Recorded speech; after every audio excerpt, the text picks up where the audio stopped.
As we are accustomed to doing here at RO3, we have brought together yet another esteemed set of colleagues and friends that are leaders not only in their organizations, but across the industry to help us think about with you and for you where the purchasers and plans are trending over the course of the next 12 months. But that's not all they're going to do. They're going to give you their insights, they're going to give you their thinking, and they're going to help to guide you in either how you've made your selections or how you might make your selections depending on what you're looking at in your bracket today. But I am confident in saying that not only will this be an insightful conversation, but an entertaining one as well. I'd like to have each of you, if you don't mind, introduce yourselves, and then we'll dive right in. Cora, why don't you get us started? Sure. I'm Cora Opsahl. I'm the director of the 32BJ Health Fund. I'm super excited to be here to mix a bunch of sports metaphors into healthcare since I'm not sporty spice by any means. But I can, throw a term here and there except basketball. I'm looking forward to kind of talk as a purchaser, as a large jumbo employer. I'm really looking forward to talking about the impact that purchasers have on healthcare in the now and into the future. Thanks, Cora. Jake? Hi, I'm Jake Frenz. I'm the CEO founder of SmithRx, a pharmacy benefit manager, a tech company. We're trying to control costs in the drug ecosystem, and I'm super excited just to be invited to the table, to the game. Appreciate it, Jake. Nick? Hey everyone, thanks for having me here. Nick Stefanizzi, I'm the CEO of Northwell DIrect, which is Northwell Health's direct-to-employer business organization, and very much looking forward to the conversation. Thanks, Nick. Not to be outdone, Anisha. Thanks for having me back again. I think it's been a few years running, so I am very pleased to have been invited back. Anisha Sood, I am the Chief Financial and Strategy Officer for First Choice Health. First Choice is a 100% provider, multi-provider owned third-party administrator, network services, medical management, and provider data management company. So we are very excited to play the administrator between the I would say services side of the house, which are the provider side, and the plan side of the house. So looking forward to many poor basketball analogies. All right. Well, I don't think we could have gotten four better voices to help us think in this side of the bracket. Before we dive too deeply into the purchasers and plans world, Anisha, let me start with you since you're the OG in the discussion today. Zoom out with me for a second. Look at the bracket as a whole. You've got some really good expertise in serving on selection committees in years past. When you took a look at the bracket this year as you received it, how well did the seating committee do this year? Did they get this right? Are there trends that popped out at you when you looked at the whole bracket, to the positive or to the negative? What do you think? We're in a complex world now, but we got a lot to talk about. Well, I think the seating committee is getting better and better over time. I feel like we have established folks in the seats. They have seen some very robust discussions on things that were seated probably below where they should be seated in the past, and perhaps a few things that were seated higher than the past. This year, I feel very confident about the seating. If I look across the bracket, from the purchaser and plan side, I do think employers rewriting the benefits playbook is a very strong number one contender, and I look forward to seeing them making it pretty far down, and perhaps maybe making it to the final four. Let's see. Clearly AI. I mean, I don't think you can turn a corner without hearing anything about AI. Very strong number one seed as well. And I think there's some great matchups. There's some 4-5s that I would say are a full toss up. So good work by the selection committee this year. Appreciate that. Nick, let's maybe pick up the mic for a second here. As you took a look, like Anisha just described, she did across the bracket. What stood out at you? What was hot? What was not?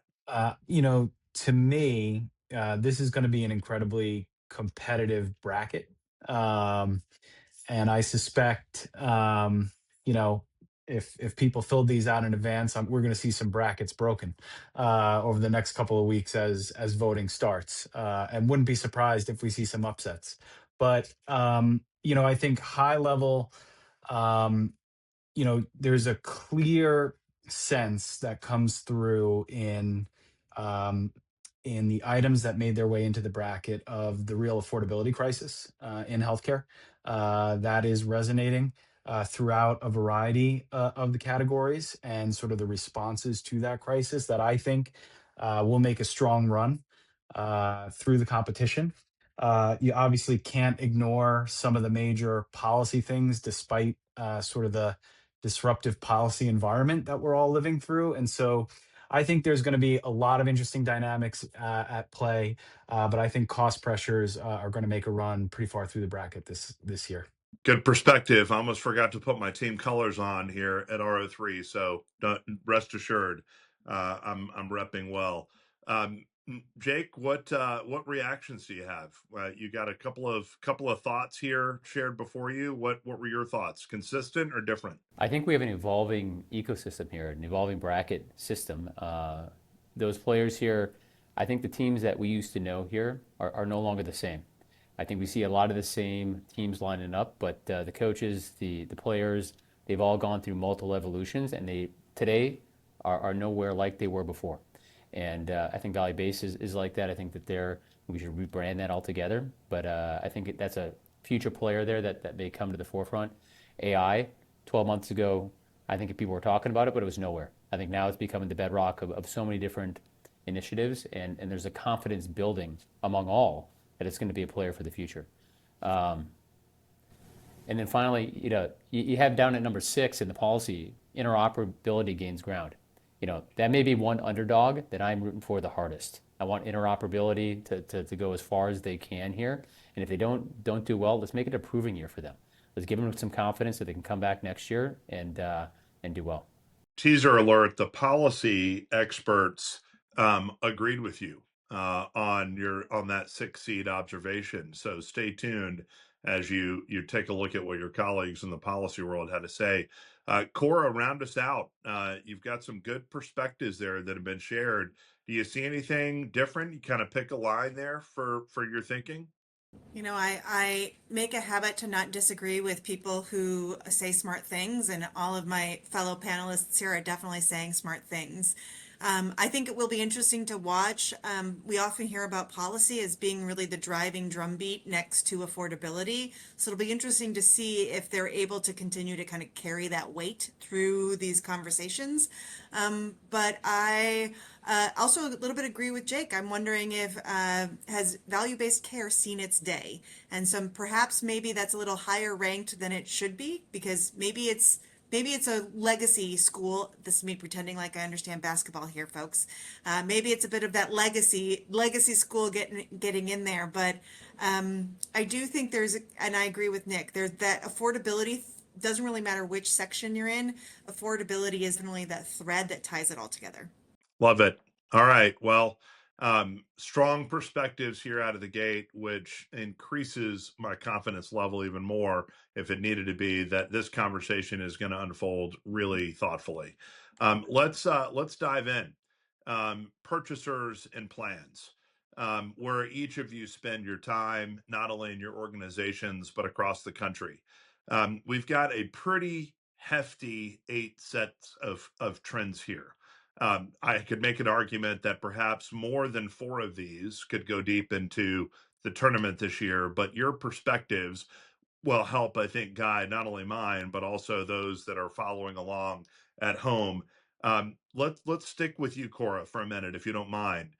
When you took a look at these 8, before we get into each one of the individual matchups, when you took a look at the 8, what jumped off the page to you? What did suddenly you think, you know what? That's something I'm watching. That's something everybody needs to watch. Or for that matter, this is something that just isn't going deep this year into the tournament. I think for the first thing that jumped out at me is that direct contracting was ranked 6. I think that's the thing that, everybody has been talking about, whether it's a doable process that still exists, whether the ecosystem really is out there to support it, I think is where, maybe why it's more in that kind of lower ranked component. But I think from a popularity, they're definitely that, Cinderella story that I'm kind of hoping for in that instance. But I'm going to stand by my value-based care. I think that it is a lot of talk often for value-based care without a lot of value and sometimes limited care. So I think that, I'm hoping that doesn't go very far. Oh, well, as a guy who spends a lot of time in the value-based care world, I'm hoping it goes far, but perhaps it underpins some of the other trends that we've got here. And I think that's a very worthy debate, no doubt about it. Anisha, do you see it the same? Do you see it different? I see it very similar to Cora, actually. So, the employer's rewriting the benefits playbook. I mean, you can't look at the trends between last year and this year and say there isn't something that everybody is looking to do, whether it's direct contracting, whether it's coming up with preferred networks, whether it's coming up with a different way of payment. When you have, 7, 8, 9% increases on the self-insured side and double-digit increases, well, close to 20s on the small group side, you're worried. And so what are you going to do? And so I feel like employers rewriting the benefits playbook is that team that played together as freshmen, but yet still seem to be together as seniors, and they're going to show really, really well. The regional health plans consolidation they're playing up against is just a group of freshmen with no bench. I feel like the regional health plans have been struggling for some time. Not sure that consolidation is going to do enough to be able to get them where they need to go. It's unfortunate because I think they have some promising players on that team, but right now it seems like scale matters a lot. And so I I think number one is going to crush the number 8 in that seed. The biggest toss-up I see in this bracket is actually 4 and 5, which is a consumerization of healthcare demand and product specialization accelerates. Um, I'm a big fan of the consumerization. That's a rough word of healthcare demand. It's been around for a while. Started out with, bundles or, what Caslight was doing to be able to get people to do or purchase healthcare in a different way. And it's made little bits of strides here and there, working its way up the bracket over time. Is it going to beat that number one if they make it? I don't know. Don't think so. But product specialization is also an interesting area. So I think that the top of that bracket looks super interesting. Um, on the lower half of the bracket, I'm going to agree with Cora, where I think the acceleration of direct contracting is going to overtake the VBC. And I don't think you can look, more than 2 steps away to figure out what's happening on the PBM side and prescription drugs. So I think I think we know what's going to happen in the second half of that bracket. Well, strong overview by both of you. Let's see if Nick and Jake are feeling the same. Nick, thoughts when you look across all 8 seats before we go matchup to matchup here? Yeah, I mean, it's nice to be among a group of like-minded colleagues. To me, the value-based care team is just overhyped at this point. They've been in a top seed so many years, year in, year out. I just don't see them being the winner this year. On the opposite side of that, direct contracting, I view them as a little bit of an underdog, but I like an underdog.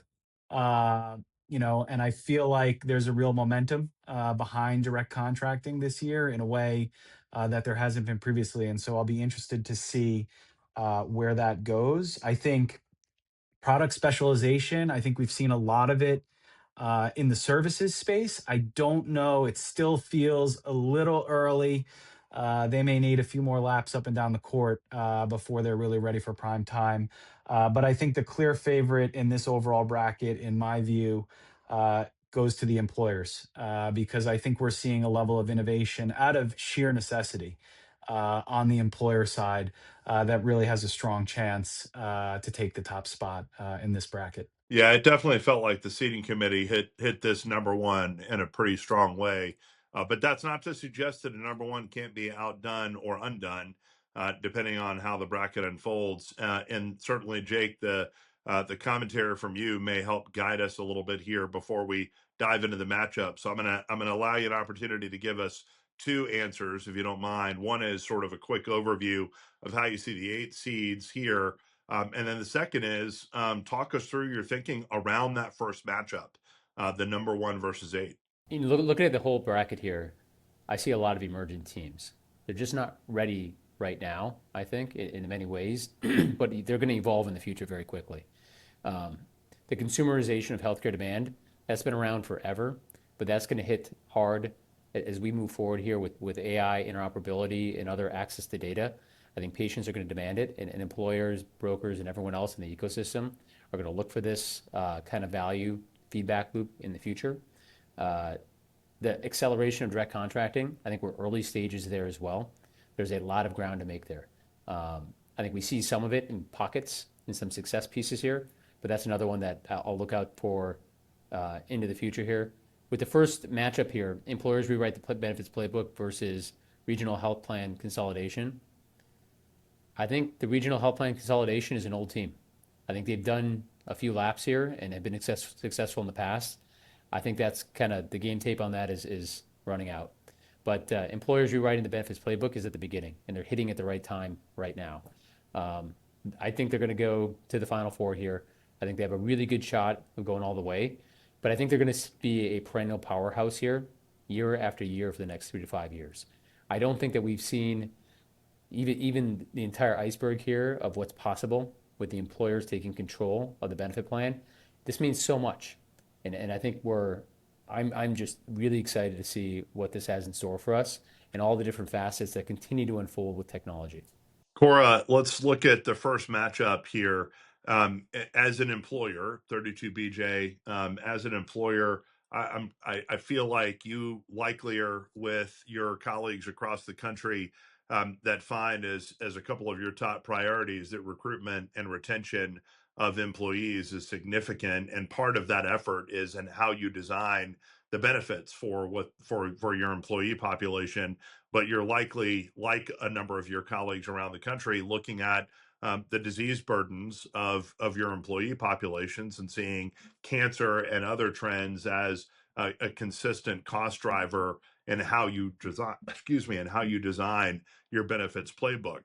But I'll make a little bit of a play here for you on the regional health plans consolidating. Over the course of the last 18 months alone, we've seen significant movement across Cigna, Humana, and United, all looking to do different things with their plans, all looking to do different things with their products, and all transacting, either adding to or subtracting from. No better example probably exists than Cigna getting out of the Medicare Advantage business entirely and transacting that side of their business to HCSC, or Humana getting out of the employer business entirely just a couple of years ago. And for that matter, plans just going away because Elevance is gobbling up independent blues across the country at a pretty alarming rate. So when you take a look at both of those, is the one seed here just too strong? I mean, the argument seems to be trending that way. Yes, I think the employers changing the playbook is much too strong to, for against the consolidation. I think, frankly, they exist in part because of the 8C, because of the consolidation. Employers have decided that they can't accept the status quo of the, big buca that, everything goes through them, an integrated benefit. They recognize the need to make different decisions because benefits in the old way have become too unaffordable. And so while I agree, I think that the consolidation is a real trend that needs to be monitored. I actually think it is the employers that will help offset the threat that they are really playing in the marketplace today. Great perspective, Nick. You live in a health system that transacted its health plan in an effort to think differently in and around your market and focus on your core business, but also allow for areas like your world and the Northwell Direct space to be able to get its legs and to continue to grow and so on. But you're working and collaborating with a number of employers across the country, certainly including 32BJ, to be able to help, or in your region rather, to be able to help think about what the benefits playbook needs to be and how to deliver a different way of thinking. I mean, is the one seed here just so strong that we can't see our way through regional health plan consolidation as even being relevant in the upcoming year? To me, it's just such a mismatch game here. Uh, the strength of the offense on the employers is just so clear. Um, you know, what we are seeing is employers, HR, finance leaders really um, really taking a progressive offensive position to try to grapple with how to bring control to the cost trends that have simply moved in the wrong direction for too long. And the status quo is simply become unacceptable here. And they are looking to put the pieces into play, um, and to make changes in a way that I think is going to make this one unstoppable in this year's tournament. So yeah, I think it's a mismatch. I think it's going to be a blowout, and I think the employers have a good shot of running the table. I mean, I'm hearing it pretty clear. The 8 seed here is one of the at-large teams that you make an argument that perhaps should have never made the tournament to begin with. So it sounds like the writing is more than on the wall. Anisha, you've already given your sort of opinion here that the 1 seed is really the juggernaut here against this 8. So focus in with me, if you don't mind, on the 4 and 5. Either this is one of those midweek matchups that folks are just ready to get beyond and aren't willing to stay up late to watch before you get to the weekend, or it's a bit of a sleeper matchup. Consumerization. See, I'm even having trouble with our own seating committee's word. Consumerization of healthcare demand, and the way that we understand as individuals, not just as patients, but as consumers, choice, access, even quality is more informed than it ever has been before in a world of large language models and AI informing choice, certainly. But how specialized the product portfolios get and what that accelerates around the country when you're thinking about all the variety of revamping of Medicare Advantage plans, certainly the way that we think about SNPs, chronic disease clusters. I mean, how do you rationalize this 4 or 5? What feels like it could emerge, and for that matter, should it emerge? Yeah, so I think this is going to be a great game because I think these two are very, very well matched. The consumerization of healthcare demand, as I mentioned before, it's been around for a while, but we keep making progress towards it, right? So this is the team that has evolved over time and just gets stronger year by year, work together well as freshmen, then sophomores, and juniors, and I feel like they're well positioned. That being said, it's not a slam dunk. For the product specialization, that is another way of hitting sort of a target. Consumerization will drive, the utilization of benefits differently, but so will product specialization. And so I think both of them are going after a similar goal. They have similar objectives as a team. They're probably well matched on both the offense and on the defense side of it, and they're both really targeting, a similar goal. Would product specialization get ahead of consumerization? They may have a little bit of an edge. If you do the products well, the consumerization can come with it. And so I feel like, maybe a little bit more of the 5 seed actually taking on the 4 seed, but I think it's going to be a fabulous game, and it's going to be one to watch. Well matched teams. Cora, what I love about this 4 or 5 matchup, in the vein of really strong historical 4 or 5 matchups, is these are either two sides of the same coin, or one has led to the other, or maybe there's a chicken and egg debate that you could sort of engage in here. When you think about, or when you took a look at the 4 versus 5, what was really compelling to you here? I mean, to me, I think the way you framed it up as a midweek game is a really good way of putting it because it's not a very compelling story for me personally. I think it doesn't really seem, it's the thing that's always around. It's the thing that people are trying to find that competitive edge, but maybe not quite hitting it out of the park. I think we've been talking about consumerization and, the need for consumerism in healthcare and, owning your own destiny for people to be able to shop for healthcare and shoppable services. And yet it's not just picking up in the way that I think that folks had thought it maybe would. There's more information now than ever before. But again, I would say, frankly, they're the me too of that employer, requirement to change the way that healthcare is being bought, and less so being the innovators themselves. So I think it'll be fine. But again, when whoever wins that one, I believe will be trounced by the number 1 seed on the above bracket. Jake, any additional commentary? Is there a sort of common set of themes here as you've listened to Anisha and Cora on this 4 or 5 that you think are worth noting?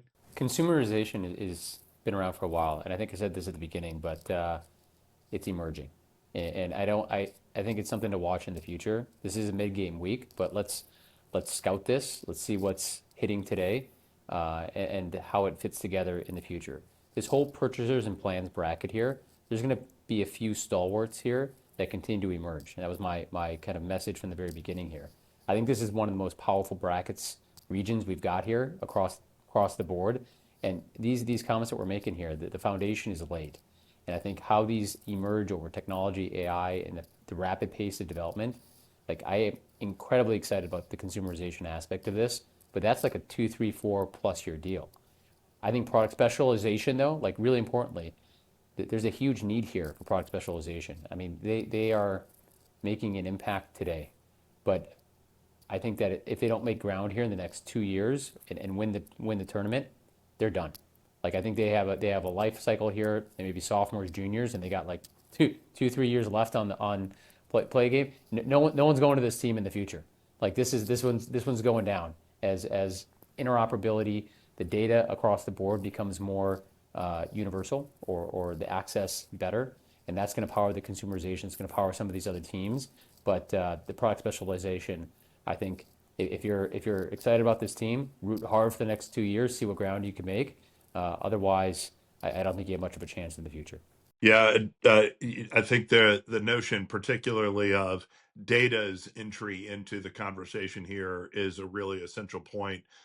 Nick, then round us out here, and then, if you don't mind, stick with us and talk about the 3-6 seed for a minute. But do you feel like there's any differentiated thinking on the 4 versus 5, or is it relatively clear at this point to you what emerges? I think the consumerism has a slight edge, but I think this is going to be a low scoring game.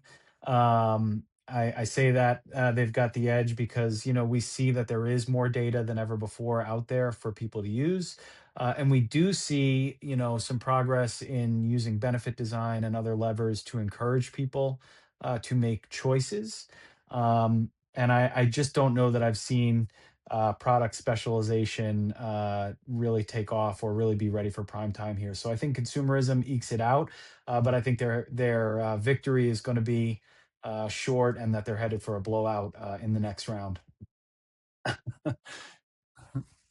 um, and then on the next one, the 3-6.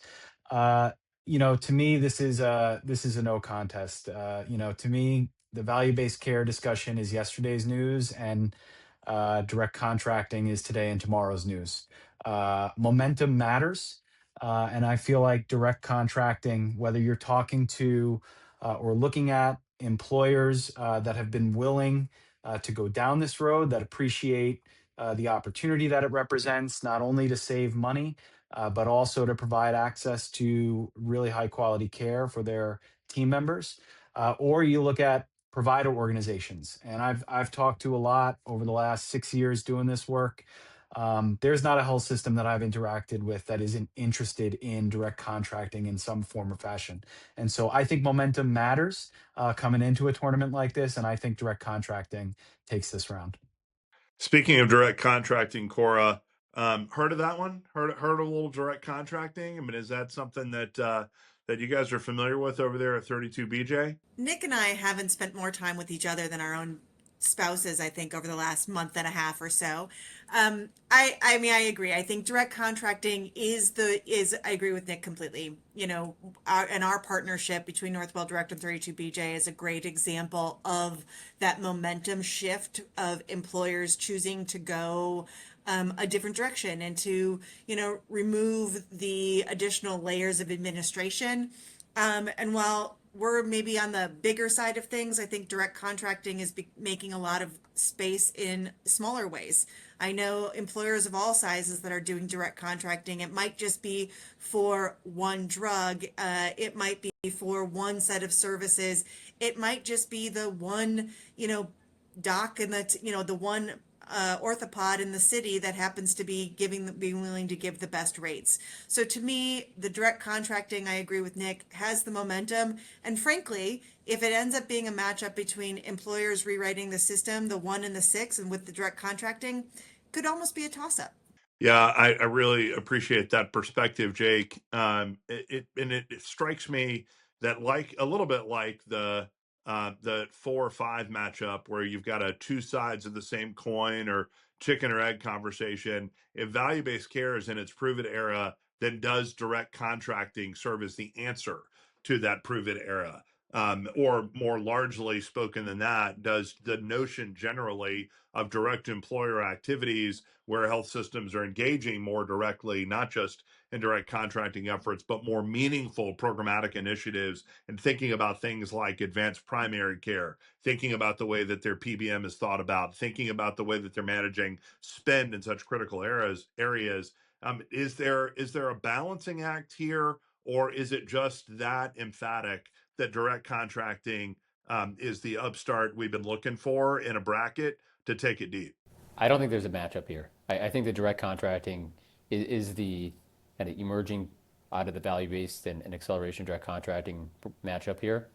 And this was nowhere 2 or 3 years ago. I think it was just emerging. Cora helped this trend and momentum, gathering momentum massively. But I think from a provider drug perspective or across the board, employers are taking control. They're direct contracting. They're seeing the themes and the trends here, and they're piling in. We needed a few people to show the way to create the lighthouses down there, but now they're just flooding in, and I don't think it's going to stop. So I'm looking forward to their momentum here. I do would temper their success long term or deep into this bracket because we're going to talk about ARC's cost control next, and near and dear to my heart here. I think that they're an underdog here this tournament, but for this bracket, I like the direct contracting. Yeah, we're coming to you here, Jake, in just a second. It's almost like that number 2 seed had Smith RX's name written all over it unintentionally here out of the gate. But I'm thrilled that you're here to talk to us about it specifically.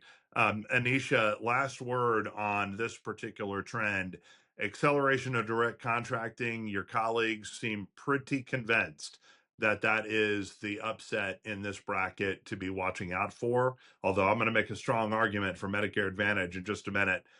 What's your take? Well, you're going to hear no disagreement from me. I think the 6 seat beats the three hand over fist. I think it goes hand in hand with the employers kind of rewriting the benefits playbook. We're going to see more and more direct contracting. We're seeing it all over the nation. We're seeing a lot of provider engagement around that, and it takes a whole bunch of different flavors. But the employers are looking to save costs. This is one way of doing it, and I think it's a very effective way of doing it. And so, I think that 6 seat trumps the VBC, particularly at least on the commercial side. The challenge, I think, if I'm allowed to go down kind of one further, um, Walk on down the bracket. I okay, perfect. Is the Medicare Advantage rebalancing. The challenge of that, as it relates to sort of VBC, is that so many people have fled the market. And when a lot of people flee the market, it kind of feels like, all the kids who are now focusing on the NIL portion of playing the game, which is, on Instagram, getting their sponsorships and things like that, then really kind of playing the game in front of them. And that's kind of what the Medicare Advantage rebalancing feels like. So I think the RX cost control, you can't ignore 30% of your healthcare spend, and there's going to be a focus as well. So I think the 2 seed handily beats the 7 seed on the bottom of that bracket. Jake, I want you to listen to what everybody else is going to say here because you're going to get the last word on this particular trend matchup. Nick, I'll make the argument for Medicare Advantage rebalancing here, and you tell me how persuasive this is. At the end of 25, we saw already that more than 2/3 of Medicare Advantage risk structure scores were already in the new model.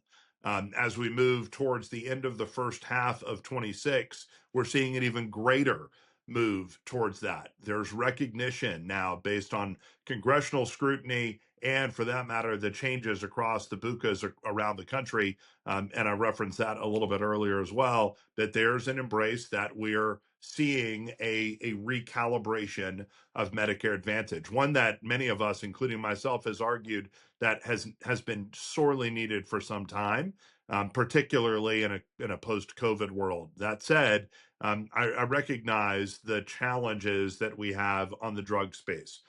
Certainly, the Mark Cuban effect has been a significant role, or has played a significant role here. CVS now, in the wake of that, additionally making changes. You've got GoodRx coming out with an employer direct model. You've got the PBM world that Jake will talk about in a second. Just really, if you're not focused on being more transparent, you shouldn't even be talking about transparency anymore, because that should be table stakes. But Medicare Advantage rebalancing does feel like it's something that we're focused on this year, very appropriately so. Is it strong enough? You make a strong case. I just don't know that it's strong enough. Particularly when I think about the cost pressures being created on the RX side. To me, you look back, the GLP-1s were the warning shot. Uh, I think in the next year, 2 years, 3 years, as we see things like cell and gene therapies accelerate, there's going to be even more pressure for solutions in this space. But I do think, and so I do think this year RX will advance to the second round, but I do think they'll face trouble further down the bracket as we think about sort of the swirl in this space, whether that's some of the regulatory conversation that's taking place, some of the conversation about the consolidation that we've seen between insurers, PBMs, and the like. And so I wouldn't be surprised if next year, when we're having this conversation, RX is positioned to go even deeper, but I think they take this round. Cora, I'm going to make one more shot at the basket here before we let Jake weigh in. We live in a world now where just in a short few years, 1 in 5 of us will be 65 and older, not including me, for the record. But 1 in 5 of us will be 65 and older. We need a more compelling set of Medicare Advantage, and for that matter, broader Medicare offerings, not just because of that population's age, but also because of that population being sicker than they've ever been before, how we think about chronic disease more educated than ever before. And by the way, people are working longer than they ever have been before. So it requires employers like 32BJ to think about what that means across how you rewrite your benefits playbook. Is that enough to be able to take on how significant an issue cost control needs to be when it comes to our expenditure and drugs and prescriptions? You know, I think you make a strong case about why they're in the bracket, but not why they'll go past where they are in the bracket. The reality is, I think that the years to come will be interesting. Medicare is being somewhat of a testing ground. They've actually looked at site neutral. They're looking at some of the more payment models. They're doing some of the CMM work. I think that whether it's Medicare Advantage or just more, kind of the government sponsored healthcare, there's a space in the ether where they're the up and coming team, but it's not this year. To me, I look at RX costs and know that in the last 6 years, they've more than doubled for us. I know that half of my trend is being driven by GLP-1s, most of that being on the obesity side. I see the fact that I spend more on medical drugs than I do on pharmacy drugs now than I use, because that's where the spend is growing. The reality is, as an employer, there's really no other option for me than to give it to the RX costs, because frankly, they're trouncing us, and we're being required to find new and innovative ways, such as direct contracting and other things, to offset the steamroll that is RX costs. Jake, I sort of view this a little bit like Duke against the University of Colorado Buffaloes.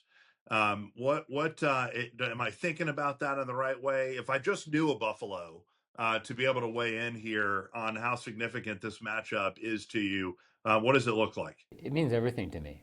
I think that everyone's talking about the rise of the importance of this cost control in the drug ecosystem. Doubling of drug spend on Cora's side, and Anisha saying 30% of spend going to the drug benefit. That's just the beginning. And I think when we look at the pace of drug development and new drugs coming to market, it's only going to accelerate. We see the new GLP-1s that are poised to hit the market in the next few quarters. It's going to change the landscape again, and then it's going to be changed again when other immunologics hit the market. So we are in a vicious cycle here where cost control is necessary today, and it's going to be even more necessary in the future. And to think that those stalwarts, the incumbents here, are going to fix it, and their business models are going to change, or the technology is going to evolve to be able to control this better in the future, I don't buy that one bit, and I don't think any of us do. We've heard those empty promises for years and from the very beginning. And so I think that RX cost control, they have a chance to even beat out the employer rewriting the benefits playbook to come out of this bracket number one. They are a strong underdog to that. I'd be interested at all the listeners and when they're looking at what's most important, who's going to win this one, if they don't put them ahead, because it's just going to be, it's a paramount importance that we get this right. And I think that this is going to be here for year after year here coming in the future. And I'm excited for the game that's going to be played, because I think it has a chance to change a lot of the fabric around how we think about cost control and the employer engagement, the direct contracting. All these pieces kind of wrap up into this team. And they may be pulling players from all over the brackets here in the future. I think they've got some strong recruiting. Well, not even referencing your alma mater, the University of Colorado, baited you into the Medicare Advantage rebalancing conversation, but your points are all well taken. Hey, Josh, I love the Medicare Advantage side. I love it. I think that we are in the epoch of change there. Everyone's been talking about MA realignment for years and years. We thought it was going to happen. We thought it was going to happen. It got worse. And so here we are now looking at Chris Klomp and the administration and so many good people earnestly trying to make a difference. I want to root for them every day of the week, and I look forward to their future success. But yet here we are, cost control with a bullet. And is it fair to say, as I ask you each the last question, is it fair to say, Jake, that when you look at this side of our overall bracket, that you see a winner coming out of the purchasers and plans region? Yeah, I think the purchasers and plan is going to take the entire tournament here. It just, to me, that game to watch is employer benefits, or the rewriting of the benefit playbook versus RX cost control. Whoever takes that is going to take the tournament. Love it. Nick, do you feel any different? Do you think the winner's coming out of the purchasers and plans rounds? I think it's a strong possibility. I disagree slightly with Jake. I think this is the year for direct contracting, and it'll edge out RX in that next round of the bracket. And maybe I'm the guy who can't resist the risk of busting his own bracket by putting his alma mater into the finals. But I think direct contracting has the opportunity to win this section and be a contender overall, just because it feels like there is a real momentum here and a real alignment for the first time between employers and provider organizations. Anisha, is this year's March Healthcare Classic winner a trend out of the purchasers and plans rounds? Absolutely. Yep. I look at the other brackets, they're just not that strong. The policy bracket is trying to decide who it wants to be when it grows up. It's too unpredictable. Pioneers, again, it's still too early to determine if they're going to be able to be very strong. I think we have a very solid number one seat coming out of the purchases and plans. I do think it's going to be a 1-6 matchup though in the round of 8. And I think the employers rewrite the benefits playbook is going to take it all the way. Cora, you get the last word here, my friend. Is a purchasers and planned trend the one that will reign supreme in the next 12 months? Absolutely. I think the reality is it's the purchasers and the plans that are the tip of the spear, specifically the purchasers. They're the ones that are going to, if anything can change the affordability challenges that we have in this world, it's going to be employers rewriting their playbook, hands down. Your perspectives I knew would be fantastic, and it exceeded even my expectations. Thank you to all 4 of you. We have such immense gratitude at RO3 for having such colleagues and friends that we were able to draw from, 4 outstanding leaders in your organizations and in the industry. And I feel terrific about saying that those that are listening and participating are going to benefit greatly from the insights that you've shared, no doubt about it. Thanks much. Appreciate your time.